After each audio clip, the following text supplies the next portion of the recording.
4600 grade pay में daily posting अगर आपको चाहिए स्पेशली फॉर गर्ल्स, क्योंकि बहुत सी ऐसी गर्ल्स होती है जो कहीं ना कहीं आपका डेली पोस्टिंग लेना ज़्यादा प्रेफर करती हैं, क्योंकि अदर कोई भी अगर वो डिपार्टमेंट चूज करते तो हो सकता है ऑल ओवर इंडिया पोस्टिंग में उनको बाहर भी कहीं मिल सकता है। तो इवन नॉर्थ की अगर हम बात करें, लगभग ज़्यादातर बच्चे जो होते हैं वो आपके नॉर्थ के ही होते हैं। तो यहाँ पर आप सभी को पता है कि भाई डेली पोस्टिंग वाले डिपार्टमेंट आपके कौन कौन से हैं। डीओपीटी आपको हो गया। मैं इस वजह से बता रहा हूँ कि जितने भी सिलेक्टेड स्टूडेंट हैं, क्योंकि कई बार क्या होता है कि आप इनकम टैक्स चूज कर लेते हैं, आप सीबीएसई चूज कर लेते हैं, और उसके बाद आपकी जो पोस्टिंग होती है वो कहीं आपको महाराष्ट्र मिल रही है, कहीं आपको तेलंगाना मिल रही है, कहीं तमिलनाडु मिल रही है, जिसके कारण से वो दोबारा से एग्जाम देते हैं। वो सोचते हैं कि यार दिल्ली में आपको मिल जाए। तो यहाँ पर बहुत सी ऐसी पोस्टिंग है, लेकिन यहाँ पर सबसे इंपॉर्टेंट जो पोस्ट है, सबसे अच्छी जो पोस्ट है वो इस बार आपकी आई हुई है, और वो आपकी है वाइस प्रेसिडेंट सेक्रेटरीट की। जी हाँ, प्रेसिडेंट सेक्रेटरीट के भी आपकी पोस्टिंग आती है। इसमें भी आपकी असिस्टेंट सेक्शन ऑफिसर की पोस्ट है, ग्रुप बी की आपकी पोस्ट है,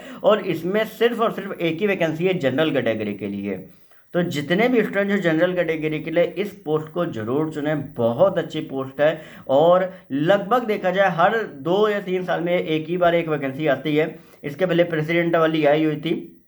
तो जितने भी स्टूडेंट हैं एक बार इसको भर सकते हैं आप चाहो तो सबसे पहले, ठीक है। इसके अलावा आपका इलेक्शन कमीशन, देखो मैं यहाँ पे जितनी भी पोस्ट आपको बता रहा हूँ वो सारी डेली पोस्टिंग की तो हाई है, साथ ही इसके अलावा आपको वहाँ पे वर्कलोड जो है वो भी आपको कहीं ना कहीं आपको कम पड़ेगा, ठीक है। बहुत से स्टूडेंट ऐसे हैं जो सीएसएस चुन लेते हैं। सीएसएस में देखा जाए तो वर्कलोड आपका है, मानो या ना मानो, जब आप खुद जाओगे तो आपको ये सारी चीज़ आपको पता पड़ेगी। तो यहाँ पे आपका जो आपका वाइस प्रेसिडेंट सेक्रेटरीट है वहाँ आप जा सकते हो, अच्छी पोस्ट है, मतलब बहुत अच्छी पोस्ट है। इसके बाद इलेक्शन कमीशन की जो पोस्ट है, बहुत से लोग सोचते होंगे कि यार इलेक्शन कमीशन का उतना कुछ खास नहीं। इलेक्शन कमीशन की पोस्ट बहुत अच्छी है, और अगर आप डेली पोस्टिंग ले रहे हो या आप तैयारी करना चाहते हो आप इजीली ले सकते हो, ठीक है। इसके बाद आपका मिनिस्ट्री ऑफ रेलवे, शांति की नौकरी है, ज़्यादा कोई झिकझिक नहीं है, आराम से आप जाइए, ज्वाइन करिए, ठीक है। और यहाँ पे वैकेंसी भी आपकी 86 आई हुई है अगर आप देखोगे मिनिस्ट्री ऑफ रेलवे में, ठीक है। इसके बाद फिर अगर आप देखोगे एक्सटर्नल अफेयर्स, एक्सटर्नल अफेयर्स में आप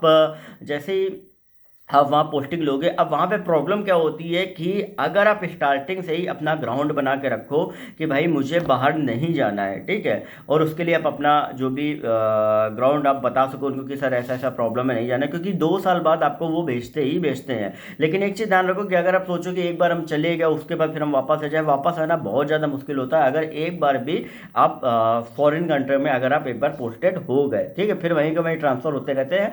तो ये चीज़ और ज़्यादा फिर कई लोगों को प्रॉब्लम होती है, ठीक है। स्टार्टिंग में तो शौक रहता है, फिर बाद में शौक जो होता है ना वो फिर कठिनाई में आपका बदल जाता है, ठीक है। क्योंकि एक इंसान चाहे जितना बाहर रह ले, घर की पास की बात ही अलग हो जाती है, ठीक है। इसके बाद फिर अगर हम देखें तो यहाँ पर इसके बाद आपका जो ministry of electronics and information technology है, ठीक है, ये भी आप चुन सकते हो। इसकी भी जो पोस्टिंग होती है लगभग दिल्ली में ही आपकी रहती है, ठीक है। इसके अलावा बाकी जो भी आप देख रहे हो बाकी डिपार्टमेंट जो 4600 ग्रेड पे के वो आपके डेली पोस्टिंग के साथ साथ ऑल ओवर इंडिया पोस्टिंग भी आपको यहाँ पे देते हैं, ठीक है। लेकिन यहाँ पे मैंने अभी एक डिपार्टमेंट में जिक्र नहीं किया जो आपका डीओपीटी सीएसएस का है। अब सीएसएस का मैंने जिक्र आपको इस वजह से नहीं किया क्योंकि सबसे बड़ी प्रॉब्लम सीएसएस में क्या रहती है कि यहाँ पे आपका डेली पोस्टिंग आपकी रहेगी, उसमें कोई नई बात नहीं है, लेकिन आपका जो वर्कलोड है वो आपका यहाँ पे ज़्यादा रहता है, ठीक है। तो आप कोशिश करो, ठीक है, अगर आप डेली पोस्टिंग चाहते हो तो आप इस डिपार्टमेंट को आप भरो। लेकिन बाकी जो डिपार्टमेंट मैंने बताया, क्योंकि ऑल इन ऑल एक चीज़ दिमाग में आपको ध्यान में रखनी है कि हमें ऐसी भी पोस्ट चुननी है जहाँ पे ऐसा ना हो कि ज्वाइन करने के बाद हम 9-9 बजे तक काम कर रहे हैं, ठीक है। तो इन सारी चीज़ों को भी कंसिडर करके, क्योंकि इतना मेहनत करके अगर आप नंबर ला के अगर आप आए हुए हो और फिर अगर आप ऐसी पोस्टिंग आपको मिलती हो तो फिर दोबारा आप एग्ज़ाम दोगे। मेरा कहने का ये मतलब है, ये जो आपका साइकिल है ना बार बार एग्ज़ाम देने का, ये एक बार ख़त्म हो जाए। ऐसा पोस्ट आप चुनो, ऐसा डिपार्टमेंट, ऐसा मिनिस्ट्री आप चुनो, ये जो बार बार एग्जाम देने का चक्कर है वो बिल्कुल खत्म हो जाए और आप अपनी लाइफ को अच्छे से एंजॉय कर पाओ। आप जिस भी एज में हो आप मस्त एकदम लाइफ एंजॉय करो। डेली पोस्टिंग मिल जाएगी, आप आराम से घूम सकते हो अपना जो आप उसके पास में, आप चाहें जहाँ मशहूर आप कहीं भी जा सकते हो, चाहो शिमला वगैरह कुछ भी कर सकते हो यार, है पूरा ऑल ओवर इंडिया घूम सकते हो, आपके पास इतना टाइम है, ठीक है। लेकिन ये जो एग्ज़ाम देने का बार बार का चक्कर है ना, ये आपका छूट जाना चाहिए, ठीक है। ये ना हो कि 2022 भी दे रहे हो, 23 भी फॉर्म भर दिया, 23 भी आप पेपर दे रहे हो, ये मत करो। पेपर आपको देना है तो एक बार दे के एक बार में एडवांस डिपार्टमेंट जो है वो आप अपना फाइनली पा लो, और दोबारा जो फ्रेश स्टूडेंट है उनको ऐसा ना हो कि पता चले कि वो बेचारे मेहनत कर रहे हो और आप फिर भी सीट लेके बैठे हुए हैं मजे के चक्कर में। ठीक है, ऐसा मत करो। डिपार्टमेंट पता करो, चीज़ें पूछो, उसके बाद फिर अपने हिसाब से जो भी डिपार्टमेंट इंडस्ट्री अच्छी लगे वो चुनो।